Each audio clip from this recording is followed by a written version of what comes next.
Welcome to Bigfoot Society. If you have Bigfoot activity to report from the same areas discussed in this episode, please reach out to me directly after this episode. And if you'd like to be on the podcast to discuss a personal Bigfoot encounter, please reach out to me directly at bigfootsociety@gmail.com. Do you wish there was more Bigfoot Society to listen to every week? Well, there is now. If you become a supporting member over at Patreon, you get a special members-only episode every single week on Wednesdays, and sometimes even more episodes. Head on over to patreon.com/the Bigfoot Society. And now let's get on with the show. All right, Bigfoot Society, I've got the privilege of talking to Jaxon today. Jaxon is an individual that's had some really interesting things happen over the years. He's an individual that left a YouTube comment on one of my episodes. And so I always try to reach out to individuals that leave a comment. And he was actually able to go ahead and contact me back, thankfully. And Jaxon, it's a pleasure to have you on the show today. Hey, man, it's a pleasure to be here. I appreciate it. Absolutely. We were talking in the pre-interview, and we are going to go to some really interesting places in this interview, but I'm just going to go ahead and pass it right over to you and just kind of take us back to the beginning, what we need to know and how it all started for you.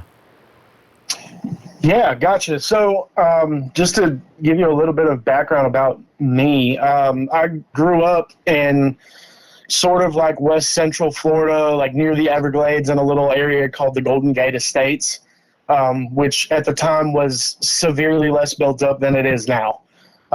Talking my street that I lived on was like 3.5 miles long, and there was 5 houses on it. So, we were real spread apart, and there was a lot of dense woodland out there, a lot of canals intertwining and things like that. So my first encounter ever actually happened in the woods about probably 750 meters from my house. There was a trail at the end of our road that me and the boys up the road used to ride four-wheelers on and things. And on one of these trails, there was a big pile of crushed stone that they were probably going to use for some kind of home build or something on the canal. But it had been there for years. And we would go out there and climb on it because there was little holes that the rattlesnakes would nest in, and we would go up there looking for rattlesnake eggs after they'd hatched to see if we could find any empty eggs. We were climbing up there one night. It was probably like 5:30, 6 o'clock in the afternoon. It was close to dinner time. Sun was about to go down. And myself and another boy named Michael, who was about 2 years older than me at the time, we were all the way at the top of the peak, which was probably 35 foot up.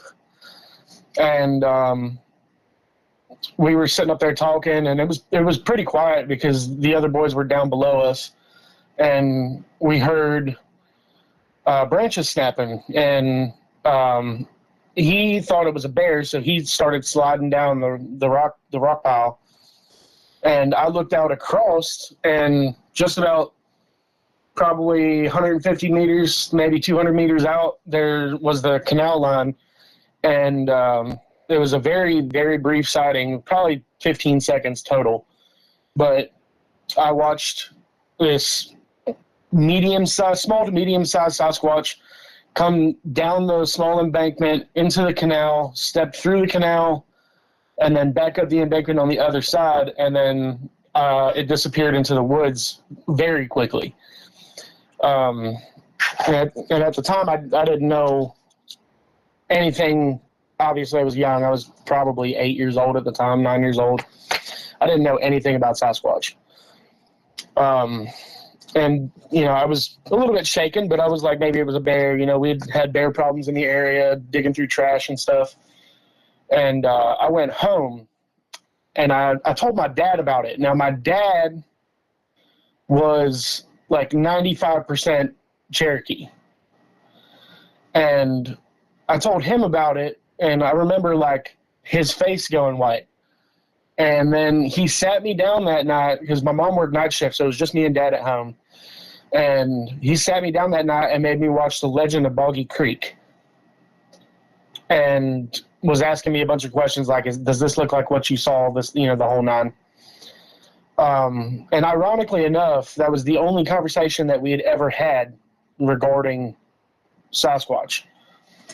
And like I said, it was a brief interaction, but that was the only one that I had for like 3.5, 4 years.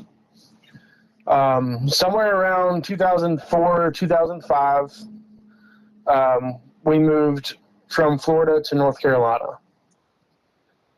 And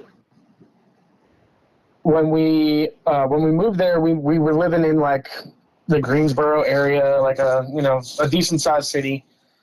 And I didn't get out and get in the woods as much as I like to. And my dad and I decided at the end of 2008 to go out, the summer of 2008, to go out and spend some time up in the mountains and go fishing and get a weekend away, get back to our roots, So we had been there a couple of times before, visiting in North Carolina in the past. But we drove up to the area just outside of Boone, North Carolina, and he rented a cabin from a guy in like the Penny Saver that was sitting on the Watauga River, which we had fished countless times before visiting, and I've fished hundreds of times since then. But we were, just outside of Boone, North Carolina, and the cabin was sitting like up on a hill, and about 50 yards from the cabin was the tree line, and there was a trail through the trees that went down about another 450 yards down the side of the hill that wound up at the river. And the spot of the river that we were at had a straight stretch of probably 150 yards, and then it turned into into a wind that wound down the rest of the mountainside. And during this trip, the water was still kind of high because we had recently had some good rain, but even at the water being high, it was only like 2.5, 3 feet deep. We spent the entire weekend we got there Friday afternoon, probably 1:30, 2 o'clock in the afternoon. We unpacked, went straight to the river, and we fished the whole time, the whole day. And I did that every day up until Sunday morning. Sunday morning, now, the whole time we were there, I don't know about him because we never talked about it. One of my biggest regrets is never talking to him about it because I no longer can. But the whole time we were there, I had that feeling like somebody's looking at me the entire time. While we were fishing, while we were at the cabin, the entire time. On top of that, every night, my dad was an older guy. He fell asleep early every night. He was one of those guys that went to sleep at 9, woke up at 4:30. Whether or not he had an alarm set, whether or not he had to work, he had that internal clock going. So he would go to bed, and I'd be up, either reading or watching TV or whatever the case. And usually around, I think it was all 3 nights. It was around 11:30, 12 o'clock at night, somewhere in there, maybe a little bit later. I would hear footsteps and breathing on the front porch of the cabin. And it was heavy footsteps. I'm fairly certain that if a man had walked up on that porch, I probably would not have been able to hear it over the TV. But it was loud enough that I could hear the footsteps on the ground outside before it got to the porch. And then it would stand on the porch, and then it would walk back and forth on the porch, and I could hear the heavy breathing, but there was no window on the front porch. So I could never see anything. It never touched the door or anything like that. It just stood out there and walked around. So on Sunday morning, I woke up around, I'd say 9:30, 10 o'clock, and my dad was making breakfast. And we ate breakfast, and he told me, you go down to the river, see if you can catch your limit. I'll pack up and clean up the cabin, get ready for us to go, because he had work on Monday morning. So it was probably 11:30 when I walked out and went down to the water, and I got down to the edge of the river, and I was fishing for like 2 hours maybe, and that whole time I still had that feeling like eyes were on me, and it was so vivid that I like was casting and then looking around at the trees trying to figure out what was looking at me. I couldn't shake it. I couldn't ignore it.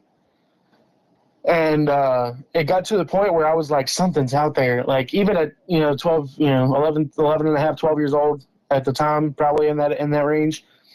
I was still like, I feel like I got to talk to it. I don't know what it is, but something's out there. Somebody's out there looking at me. So at some point, I said like, hey, I know you're there. I can hear you. I can feel you there, And then probably 45 seconds later, I get shaky just thinking about it right now. It's crazy. 45 seconds to a minute later, I hear heavy footsteps again, like I did on the porch, but they were on the other side of the river from me, on the upper side of the hill, because there was a big embankment. And I was hearing like brush moving and like twigs breaking under footfall.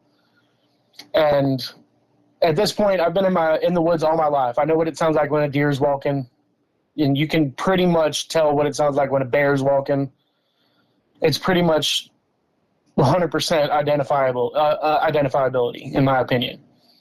But this was not something I'd ever heard like this. And it stopped. And then out of the corner of my eye, as I was casting up the river a little bit, I kept seeing like a slight little bit of movement. And my heart was racing, and I didn't know what to think because I didn't know what it was. So I just said, I know you're up there. You might as well just come on out. And 2 minutes of dead silence, no movement, no nothing. And then out of the trees steps probably 10 foot tall, this massive, like dark brown, almost jet black haired Sasquatch. And he stepped out from behind the tree that he was hiding behind and walked straight down the embankment in 2 steps, which it was probably a 10, 12 foot embankment. It was massive.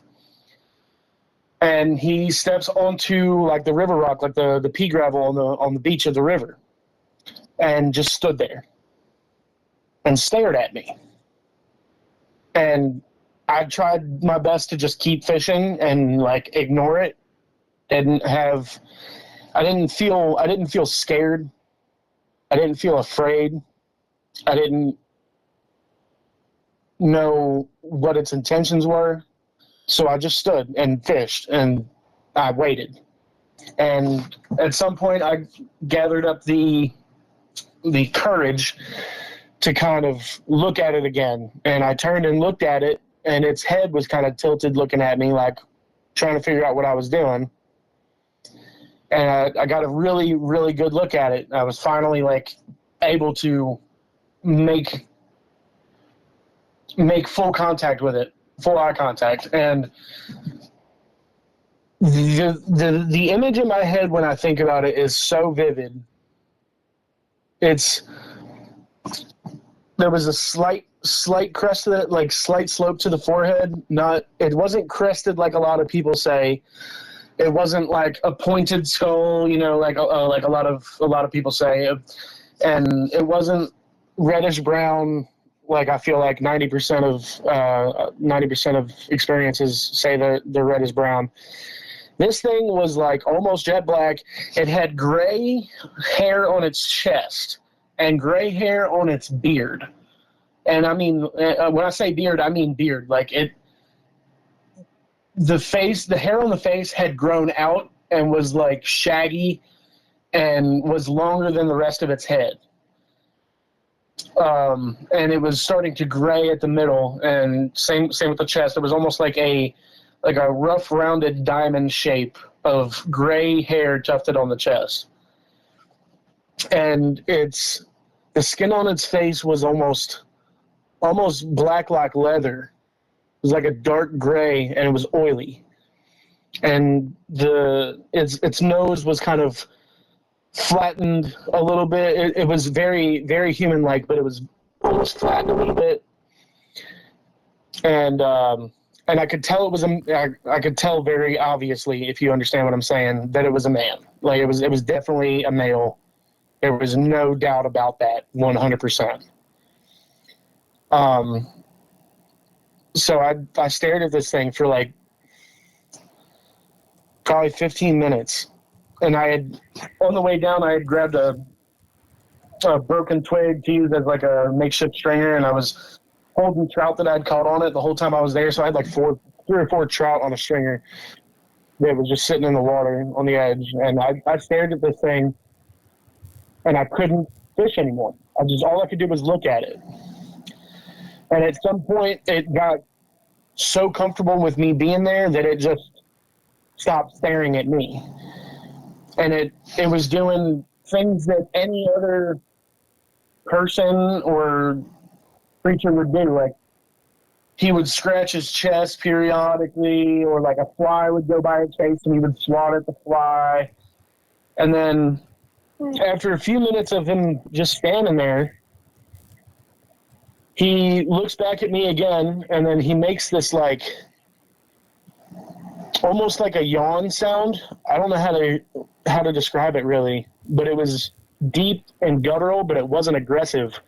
Then he walks to the edge of the water, and he squats down like Slavic style with his butt on the heels of his feet, and reaches down into the water and starts scooping up water out of the river and drinking it out of his hand.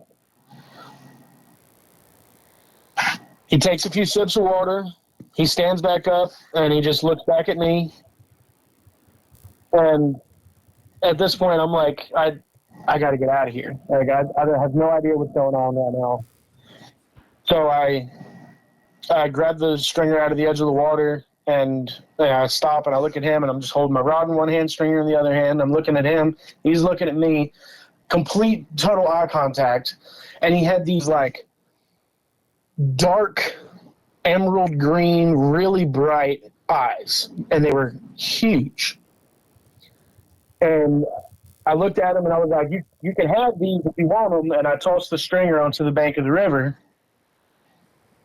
And I turned around and I started walking back up that trail.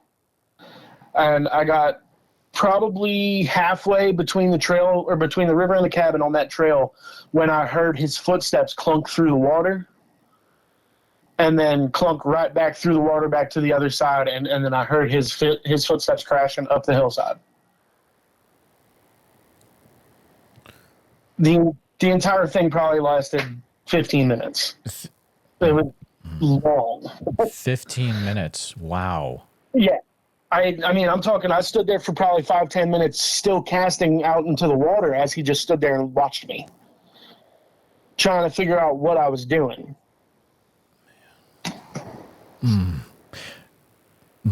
Can I jump in with some questions? Absolutely. Yeah.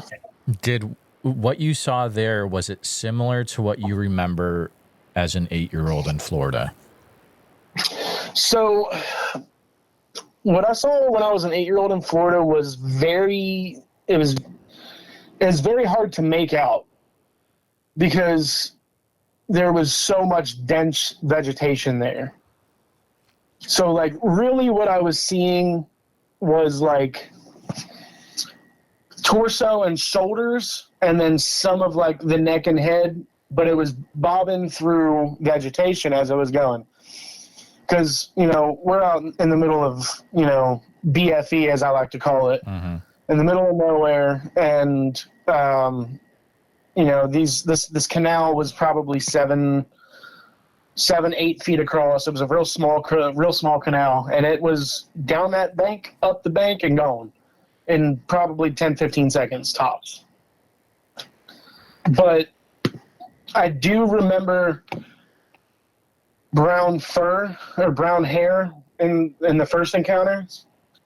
but I definitely didn't get the same kind of quality that I saw in Carolina, because like I said, this thing was right there. It was maybe 30 yards from me. Oh, wow.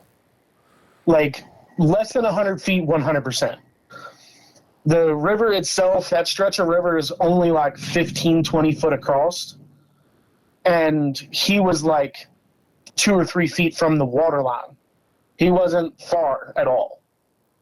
And he was directly across the river from me. He stepped out and down that embankment right in front of me. But he was, I'm telling you, he was probably there the entire time. Like, he was probably watching us that whole weekend. Right. Because, like, that feeling had been there, and he didn't come out until I talked to him. It wasn't until I communicated with him that I was like, hey, man, like, everything's cool. You can come out. So, and that's when he started walking down. It's so interesting.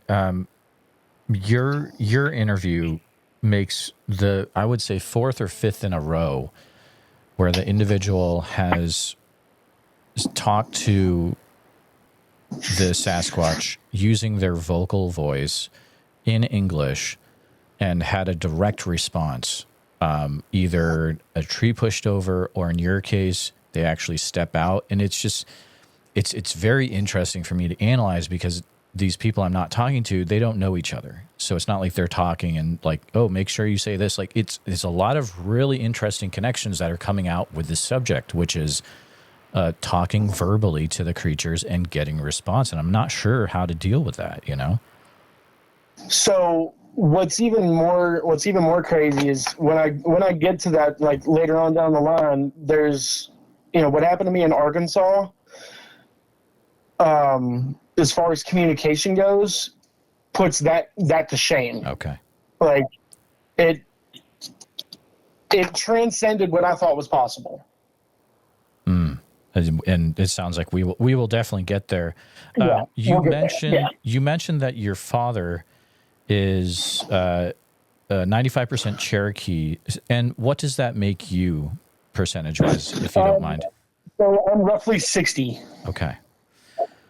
Roughly 60. I think it's like 58.7 or something like that. I did Ancestry.com and all that stuff, and like I got tested and everything, but yeah, it's roughly in the 60 mark. Do you think, have you ever had that internal thought where, does this have something to do with it, or could there be a connection there because of my heritage? Or I don't think so. So prior to like going to Boone and having that interaction, because of what I'd seen in Florida, as I got older, I started doing some research. Like in 6th grade, I read a book called Sasquatch that was a story based out of Washington, where a boy's father has an experience and they go out trying to figure it out. And it's a very interesting book for young adults. But I read all these books, started reading all these internet articles. I started watching the BFRO website at this point, like early stages BFRO website, seeing where people were seeing things and what they were seeing and all this stuff. And then my dad had told me, because when I had that conversation with him the first time, and he made me watch The Legend of the Boggy Creek, he said, I remember him telling me, don't take this movie to heart. That's not what they're like. Oh, wow. And when I asked him what he meant, he said, the Cherokee think of them as the protectors of the forest. So when I started to get a little bit older, I started looking into that, and I read all these articles from Cherokee elders that were talking about the Sasquatch people. And that's the way that they describe them, as the Sasquatch people, and their connection with early Cherokee nations, as well as other native nations, and their communication back and forth, and the relationship that they had built living amongst each other.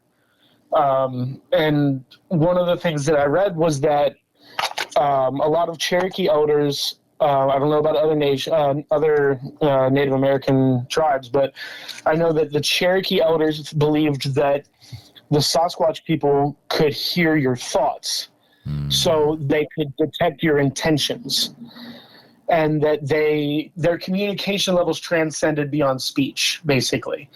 So if you went into the woods with intentions of killing it, it's not going to show itself. Is basically the mindset that I was understanding, is that if it's the same way with dogs, right? If somebody who has malintent comes into your home, your dog is not going to like them.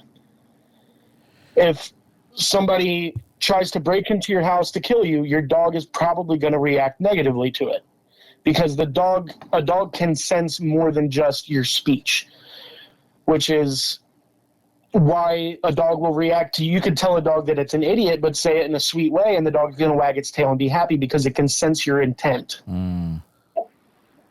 So the way that I was going into this, like I started having the feelings of being watched, and I was like, something's out there. Like, I should probably, just let it be, right? But this whole weekend, being watched and everything like that, when my dad wasn't around, that's the first thing that came to my mind was like, if I talk to it, maybe it'll understand that I don't want to hurt it, right? So that's what I did. I talked to it, and it came out, and it was a very, very intense time.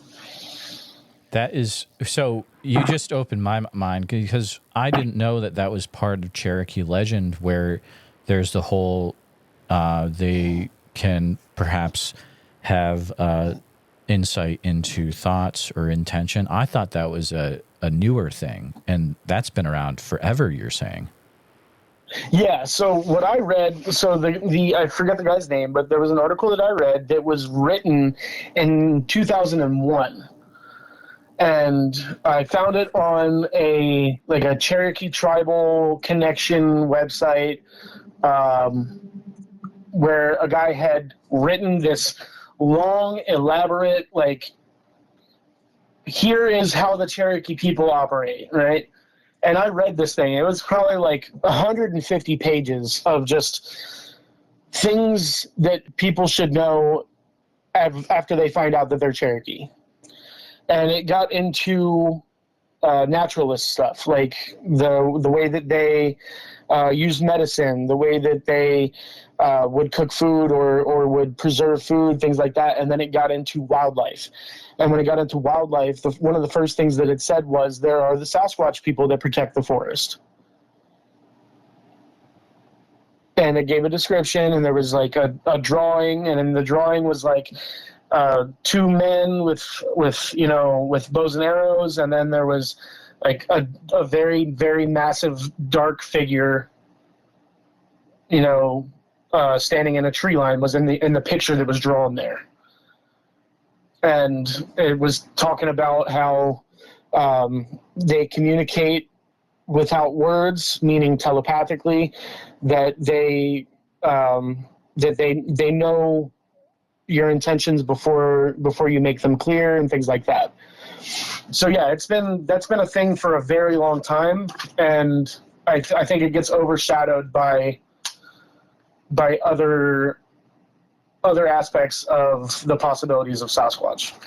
No, absolutely. And it's interesting, because that can explain how, if you go out with other people versus other people entirely, you could have things happen with certain groups and then nothing happen with perhaps a group of people that have an ill intention. Absolutely.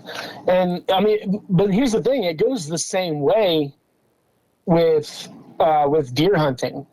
Really? I've been hunting with people that are, I just want to kill a deer, right?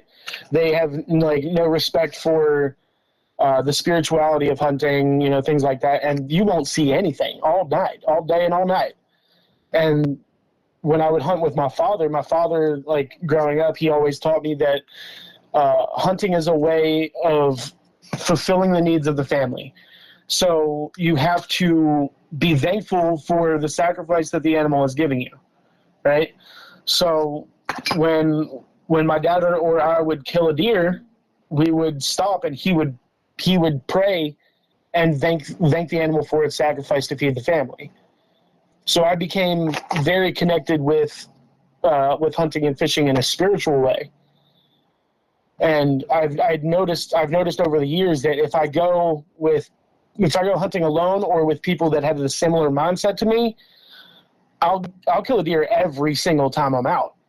But if I go with somebody who's just hunting because they want to eat some venison and they don't really care about the naturalist side of it, then I won't see anything.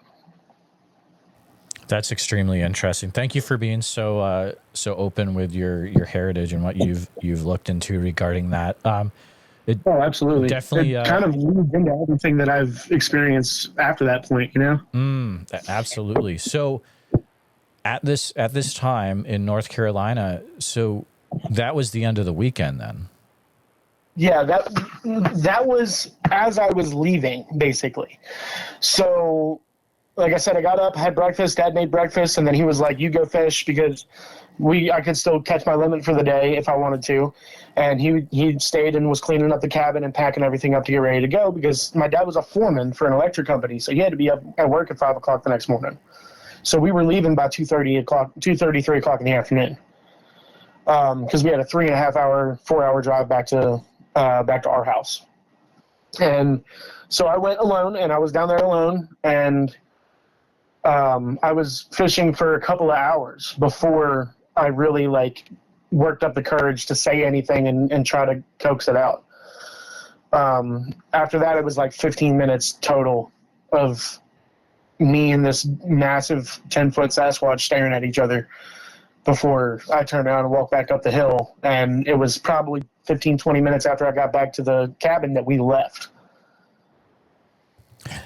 And you had no electronic things on you, or you weren't trying to record audio or video. It's just you fishing, No. Nothing like that.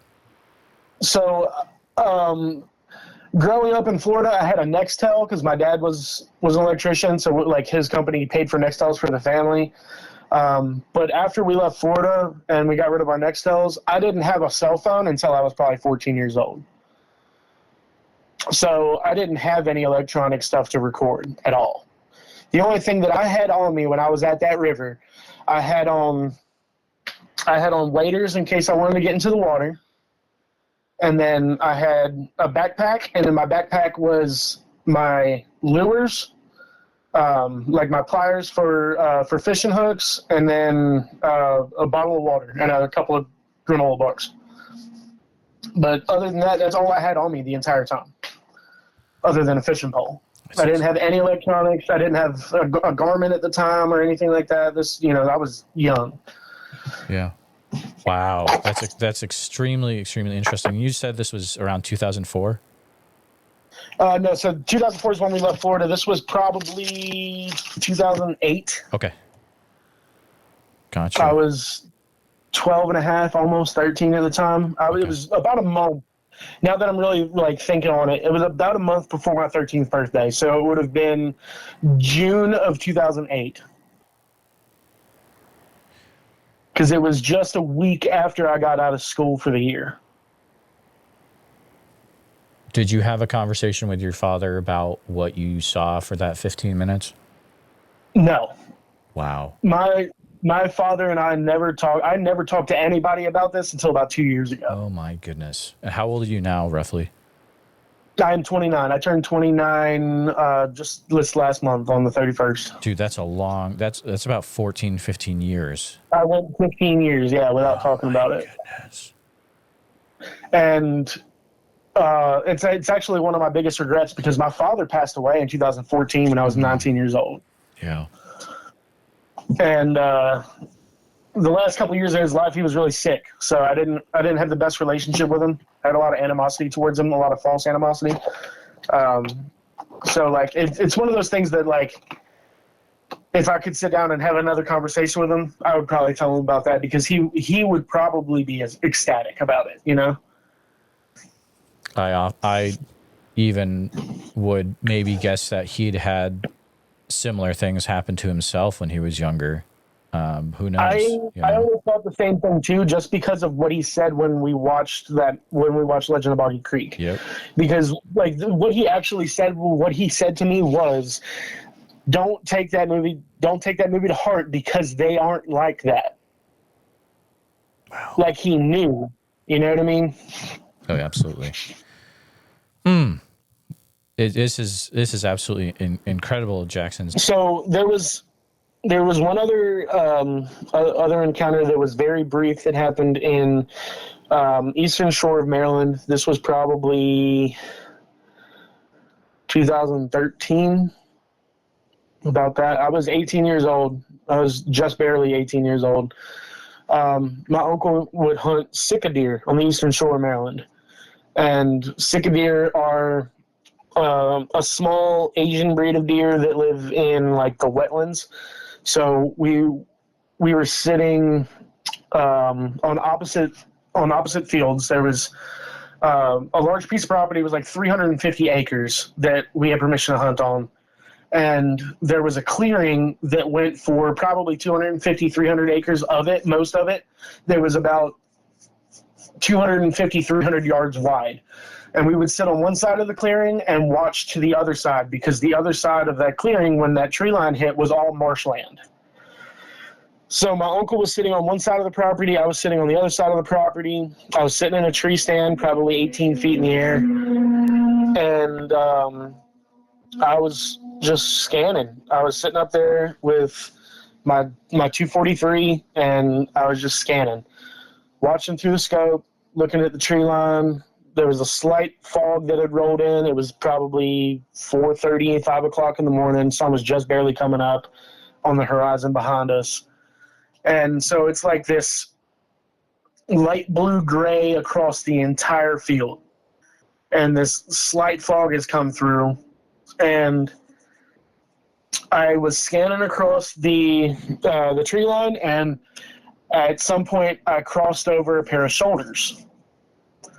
And I stopped, and I took a closer look, and right in between three, like a group of trees, was the upper torso and head that I could see of something. And I stared at it for about 30 seconds, and then I watched its head go up like a deer does when it sniffs the wind, you know? I felt the wind come across the back of my neck across that field, and then it turned and it walked back into the woods and disappeared into the distance. It was for maybe 30 seconds, but it was like staring across the field, caught my wind, and then just took off and was gone. It didn't run, it didn't jog, it just turned around and walked back into the trees and was gone. And I killed a sika deer that day.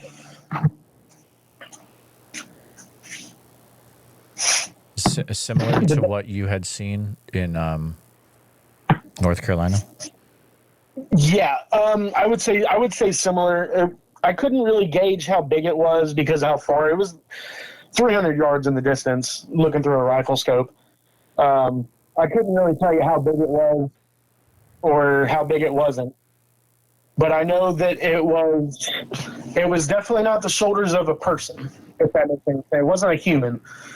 The shoulders were massive and broad, and like you could see the traps connecting with the neck. There was almost a lack of neck length because of how broad and muscular the shoulders and neck was. And I couldn't see any detail because of the fog. It was just like an outline almost, you know, like almost like a shadow figure if you were ghost hunting. It was just there, and then it turned and it was gone. When you are deer hunting, do you leave any part of it behind, or? When we sika hunt and when we whitetail hunt, a lot of times what we do is we quarter out and carry out.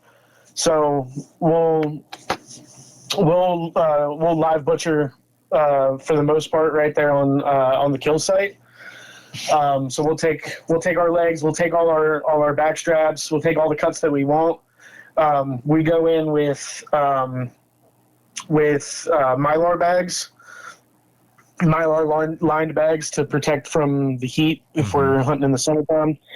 And yeah, we'll go with backpacks. We'll cut everything up, toss everything in bags, strap it on our back, and hike it out. So a lot of times we'll be leaving behind the head, the guts, the skin most of the time. Like you're going to have the lower ends of the legs because we're not going to carry all that out. We're taking the desirables, and then what we do is, or at least what I do, is like my father taught me, I say a prayer, I thank the animal for its sacrifice, and then I leave the rest for Mother Nature to take care of.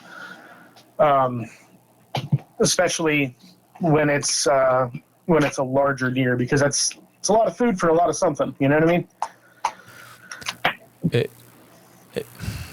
If you're going down the trail of they're able to know intentions, then it might make sense that they're in the same area as they know you're going to be hunting, especially if they know that you're going to not be taking the whole animal if you get an animal. I don't know if that's... I don't know. Who knows? But it's funny that interesting. you say that. It's funny that you say that because a buddy of mine a couple of years ago, actually, this was probably 2021. He told me, we were hanging out in Discord one night, and he was like, dude, I went hunting this weekend, and I killed a deer, and I quartered it out, and I carried it out to the truck, and I realized after I got to the truck that I'd left my knife stuck in the ground at the kill because he had gutted this deer and cut it all up, and he had stuck his knife in the ground instead of putting it back in the sheath because he wanted to clean it off before he put it away. And he goes, so I put the meat in the truck in the cooler, and I hiked back out to the kill site, and my knife is still stuck in the ground, but the rest of that carcass was gone.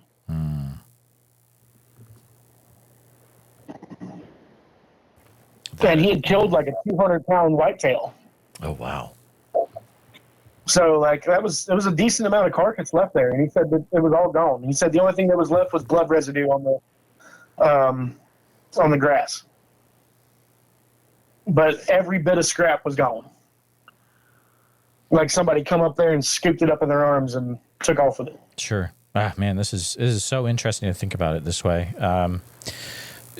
So it was a quick but interesting thing that happened on the eastern side of Maryland. Eastern Shore of Maryland. This was like probably 40 minutes from. It was between the Delaware and Ocean City line. So between Delaware and Ocean City, Maryland, up in the marshlands. At this time, you said you're about 18 years old? Yeah, I was just about 18 in that range. It was probably 2013. In 2015, I moved to Arkansas, and I lived there from 2015 to 2020. I moved back to Maryland just about 2 months before the pandemic hit. So I was there for a good 5 years. And while I lived in Arkansas is where I kind of got really deep into bushcraft, right? So I worked for a vape shop. That's what I did for a number of years. I worked for vape shops.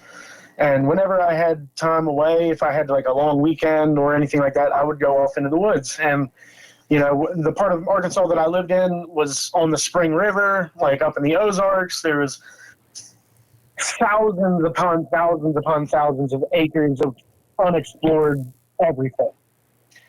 And I had walked the Spring River one weekend and found a little location that I liked. There was about, I'd say it was probably a quarter-mile walk from the river itself to where I found, and it was just a small clearing, probably 15 feet, 20 feet wide. where there wasn't, any brush or anything like that. Still had good tree cover, so it was good for staying out of the sun and everything. And I started slowly but surely building a semi-permanent bushcraft camp there. And I would go up every weekend I got the chance, and I would spend a night or two, or one night or 2 nights, whatever I could. I would stay up there, and I would build the camp up, and I built bushcraft furniture. I would carve spoons and bowls, the whole nine, just enjoying being in nature. And I made it a very, very strict rule that when I went out there, I would not take my phone, because it was my escape. I didn't want to deal with the rest of the world while I was out there. So I would leave my phone at home. I bought a Garmin Commander GPS tracker, and would let somebody that I was friends with know, like, hey, this is where I'm going. This is my coordinates. This is where I'm going to be. If I don't come back, send somebody looking for me. And this was, so this probably happened, let's see, what year was it? I had been there for 2.5 years. So it was probably like October to November of 2017. And I went up on a cold weekend. I had 5 days off. I had asked for a couple of days off, and I worked a couple of extra shifts to cover myself so that I could still make bills. And I took 5 days off in the woods. And I left at probably 3 a.m. on Sunday. And it was a probably 3.5, 4 hour hike from where I would drop the truck off. And I would hike into this little camp that I'd made. So I hiked in. I got there probably 7:30, 8 o'clock in the morning, and I started to unpack and get camp set up and cleaned up. Brush all the spider webs off and all that. Get the fire pit ready, and from probably the first hour I was there, I had that feeling of being watched. And it happened really fast. It happened so fast, in fact, that I didn't really realize it right away, because I thought that it was just nerves from just getting out there. But after a few hours of being at the camp, and I was collecting firewood, I was walking all around these woods, right? And I started to notice that every time I would walk somewhere, there would be another set of footsteps. And they would follow me. And if I stopped, they would stop. But it would always stop like a half a step after me. So you could definitely tell there was something else walking. I walked around collecting firewood. I walked around looking for rocks for the fire pit, the whole nine. I walked around cutting like little 3-inch rounds down so that I could continue building up the shelter. And the whole time that I was doing this was just my footsteps and another set of footsteps. And I started to wonder if I was having another experience. So I'm sitting inside the shelter. The way I had the shelter built was like an A-frame shelter that had a tarp over the back of it. I had a clear plastic, like painter's cloth down on the front, so that when the fire was going at night, it would radiate heat through it, but not permeate back out. So it would hold heat inside the shelter. After that, there was walls that I'd built up with dead standing and like little 2-inch rounds that I'd cut down that went around the shelter. And then there was like a firewall that I'd put up with branches and stuff. I had lined it with a space blanket to reflect heat back towards the shelter, and the fire pit was in front of it. So I have this probably 10-foot, 12-foot round circle of wood that I've built into this little camp. I'm sitting inside the shelter. I've got the cloth up over the top of it because it's still daylight out, and I'm just sitting in there. I'm having lunch. I'm sitting there eating, and I start to hear the footsteps walking around me, but they're probably like 75 yards out. I could just barely hear them, but it was heavy footfall, like a person, but heavier. And I could hear it walking and walking and walking. And then I would think to myself, what is that walking out there? I'd never said it out loud, but I would think it. Like, what the heck is out there walking? And every time I would think that, it would stop. And then I would go back to eating my lunch, and it would start walking again. And it walked in circles all the way around my camp for about an hour while I sat there eating and just relaxing. That night, I'm sitting there with the fire going, and, I had hiked out there with a harmonica. So I'm sitting there playing the harmonica, relaxing by the fire, probably about to call it quits for the night and get some rest. And it's just after sundown, probably 8 o'clock in the evening, 9 o'clock in the evening, somewhere in there. And I can start hearing them footsteps again. And I remember thinking to myself, I don't know what you are, but I hear you. And it stopped. And then I heard the footsteps come from 50, 75 yards out to about 15 feet from the back of my shelter. And I couldn't see anything back there because it was all wood and tarp back there. It was all closed off to keep any critters out. But it was probably 15 feet from the back of my shelter. And it stood there, and I could hear it breathing. And it sounded like, I don't even know how to explain it. It sounded like an exhaust almost. Like, it sounded like turbulent air, and it was loud. And then I remember saying, "Who's out there?" And then it turned around and walked back off. And I couldn't stand up. There was no part of me that was like, let me look and see what this is. Every part of me was like, just sit there and be quiet. Later that night, and throughout the next few nights, I would still hear it. Walking around in the perimeter around my camp, throughout the night, it would come closer to the camp, and then it would walk back away, and then it would come closer again, and then it would walk back away.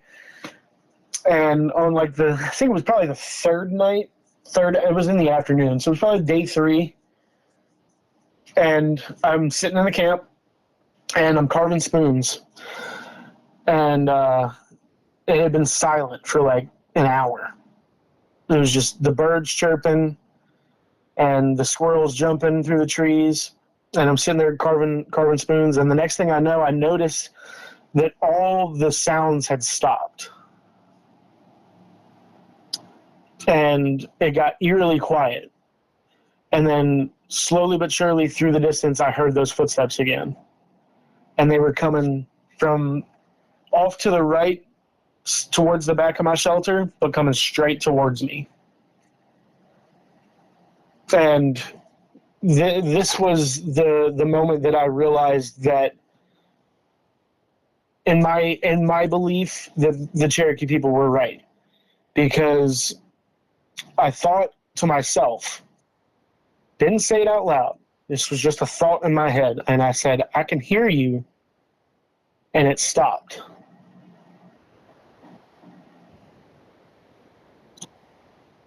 And then I thought to myself, if you want me to leave, just say so. And then I heard its voice for the first time. And I'll explain to you how the voice goes, but there's actually a YouTube channel that I found about 2 years after this experience that verified everything for me. And I had never heard anything like it before. But I thought to myself, like, if you want me to leave, just tell me. And it went, no. And then it went deadly silent. And I said, okay. And I went back to carving my wooden spoons, and it turned around and it walked back out a little bit and then started doing circles around the camp again. After that, it was just circling me for a couple hours. And then I started to notice, like, as the evening came on, that there was more than one set of footsteps. And I would hear it in front of my camp, I would hear it behind my camp, then I would hear it to the right of my camp, and then I would hear it to the left of my camp.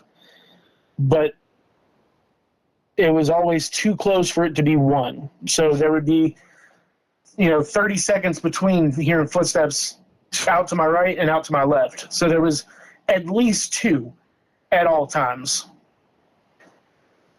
And I started to talk out loud to them, saying things like, I'm just here to visit. I'm not trying to encroach on your land. I don't want no problems. I'm just here to hang out.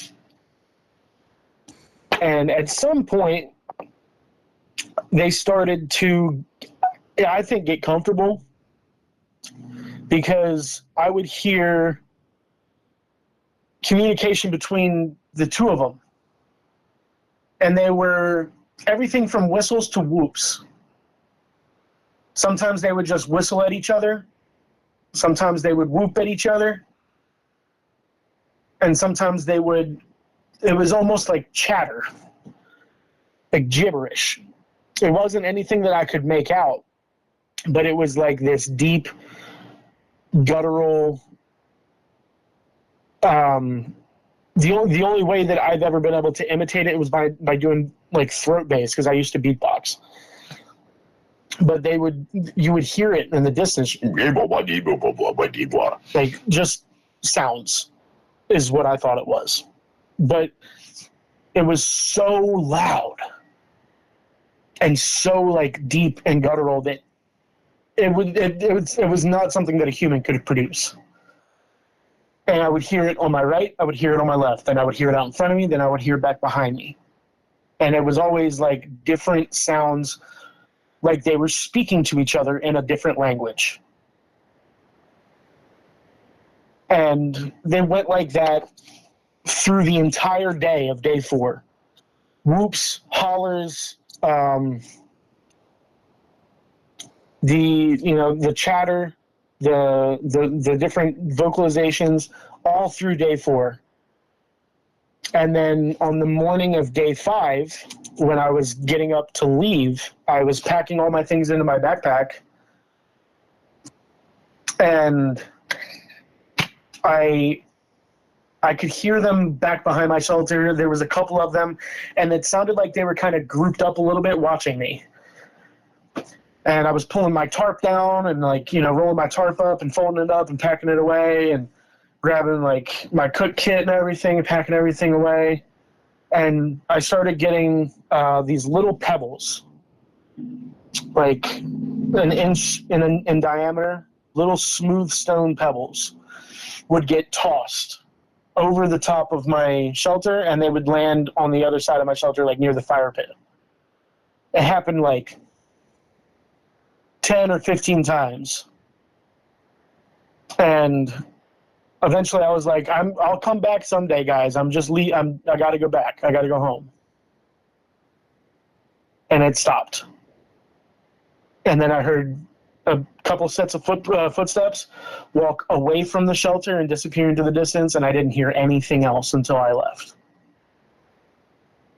And I hiked back out, got to my truck, and I went home. But it was 5 days of like constant. It was almost like a habitual situation. Like they were there the entire time. They were always watching me. It was almost as if there was a family and they had like shift work watching what I was doing. Because there was always at least one around. I never saw them, never even got a glimpse, never even thought that I saw them. But I do know that every time that I had a thought trying to like say something, they would respond in some way.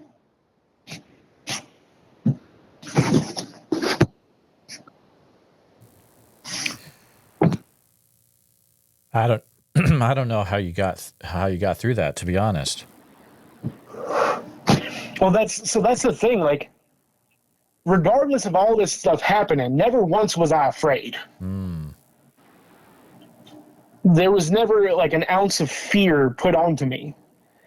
And like, I've been in the woods with everything, pretty much every animal in the continental U.S. You know what I mean? Like, I've been charged by brown bear or by black bears. I've been charged by hog. Like, I've been in some scary situations. And even in my experience, when there's a bear within 100 yards, I'm like, I don't want to be here. That bear is going to try to eat me, and I'm going to have to shoot it. But never once. And I had a gun on me the entire time. Like, I don't go into the woods without a gun on me. But that whole time, I never felt anything but just curiosity. There was never an ounce of fear. It didn't feel like they were hunting me. I didn't feel threatened. They were just trying to figure out what I was doing, is what it felt like. It was just curiosity. Wow. Jaxon, all this has given me a lot to think about, for sure. Yeah, imagine how I felt. Yeah, no, I'm gonna try to find that that article that you had found. I'm honestly gonna try to look that up. I don't know if you've seen. Have you ever visited the channel Sasquatch Ontario? Heard of it. Okay, so Sasquatch Ontario, I discovered his channel a year and a half, 2 years after that this incident happened in Arkansas. And the vocalizations that he's recorded is exactly what I was hearing. And he's got hours of recordings of not only Sasquatch vocalizing around him, but communicating with him vocally. They've learned his name. They've said words to him, and it was like the way that those vocals sound, like that guttural, deep, like vibrato that just doesn't come out of a person, is what I was hearing. Have you ever tried reaching out to him? I have not. I honestly, like, the story about this story that I just told you, what happened in Arkansas, I've only told 2 people. Wow. Yeah, absolutely. Yeah. And thank you for sharing this all today. I know this is it's probably hard to get back into that mindset. I would imagine as well. I wouldn't necessarily say it's hard. It's more like I can feel the shakes. You know what I mean? Mm-hmm. It's one of those situations where you're like, when I talk about it, I relive it. I can hear it all happening again. I can smell the smells. I can hear the sounds. I can feel the chills. You know what I mean? It's one of those kind of things. Do you still go out after this happened? It's whenever I get the chance. Yeah. I mean, I've never shied away from the woods, and I still went back out to that same shelter, probably 6, 7, 8 more times. I've spent quite a few weekends out there at that shelter, and it never really happened again like that. I mean, I would hear, footfall every once in a while, or I would hear twigs break every once in a while, but it was nothing that I couldn't attribute to a passing deer or a skunk or anything else that the woods has to offer just passing through the area. But that weekend, or that 5 day span, was undeniably something I could not explain. Wow. Oh man. Jaxon, thank you for sharing all this.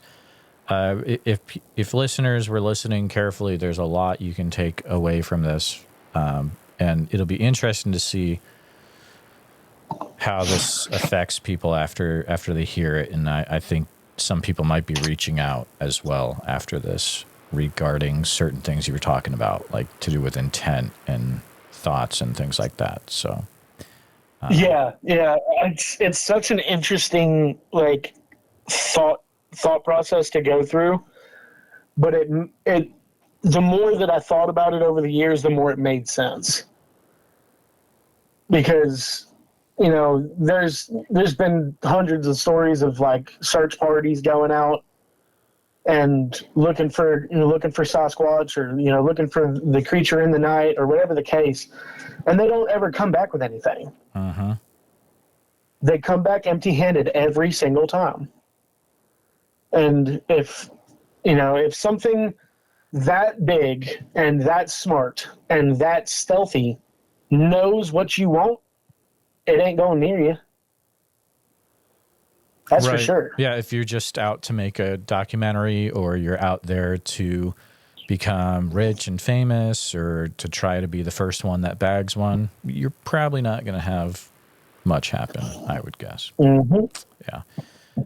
It's a lot to think about. And Jaxon, I would guess, it sounds like, is that the most recent thing that has happened then? Yeah. So that was the most recent, like, vivid interaction that I had, was in Arkansas.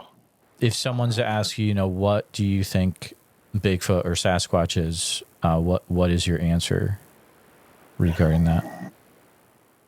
So I've had this discussion with a few people before, and a lot of times people like walk away from the discussion with a different view on things. But I have done a lot of research on Sasquatch, and I've spent a lot of time in the woods, and as you know now, like I've experienced some very interesting things. And from all of the research that I've done and all the experiences that I've had, my best answer is that they are just another people with a lot higher ability than us. Like, we're talking about a bipedal hominid that walks like us, acts like us, can talk like us, uses language, uses tools, builds structure, probably buries its dead, because we're not out here finding Sasquatch bones.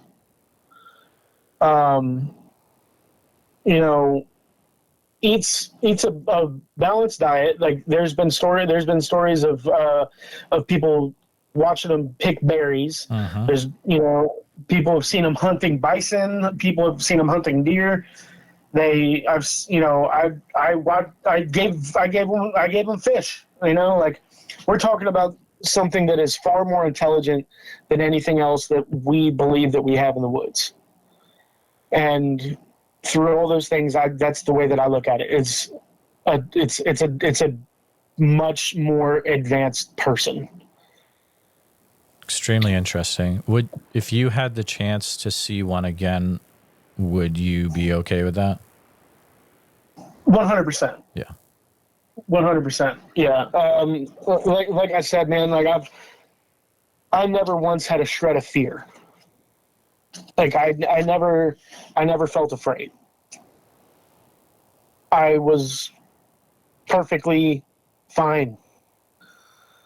I never was worried. I never, like I said, other than, when I was young, like, after being an adult going to the woods, I've never gone into the woods after the age of 18 without a pistol or a rifle.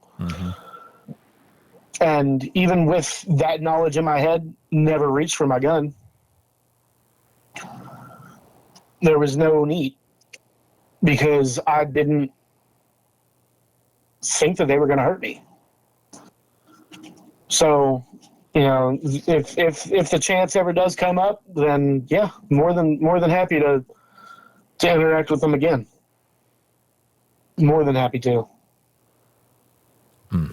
Especially after, like, all of the years of going through those interactions and doing all the research that I have and learning all the things that I have, because I feel like every experience that I would have in the future, each experience would just get more and more in depth. Absolutely. Man, Jaxon, I appreciate you coming on the show today. You've given us all a lot to think about. And just thank you. Thank you for coming on. Yeah, man. Thank you for having me. I appreciate it. Please take a minute to help out the show by subscribing on YouTube, making sure you hit the bell so you don't miss any notifications, and share the episode on YouTube with a friend. Also, if you're listening to us on a podcast, thank you so much. Make sure that you're subscribed, share the show with a friend. Really, it's all about sharing the show wherever you can. If you've had a Bigfoot encounter related to the following or know someone who has, please reach out to me at bigfootsociety@gmail.com or pass on my email. Here's the list. If you've had any encounters in Oregon, which I'm sure there's probably a few of you out there, please feel free to reach out immediately. You can use email bigfootsociety@gmail.com. A special thank you to all the Bigfoot Society Patreon and YouTube channel members. It's your support that helps keep the show going, and I extremely appreciate it. If you want to join in the fun, you can join over at patreon.com/the Bigfoot Society. I'll see you there. And again, thanks for listening.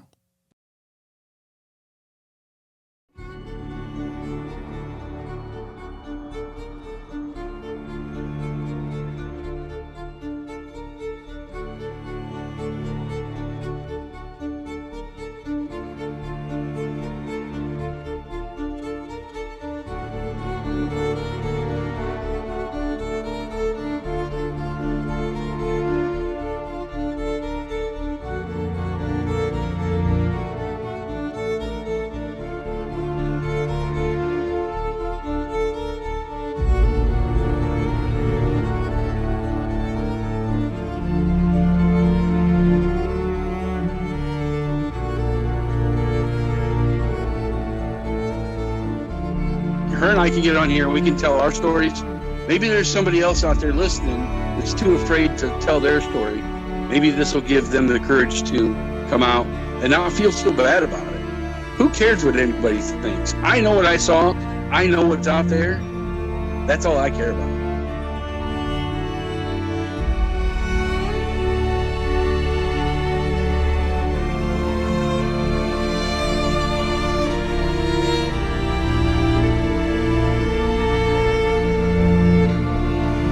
Let people know.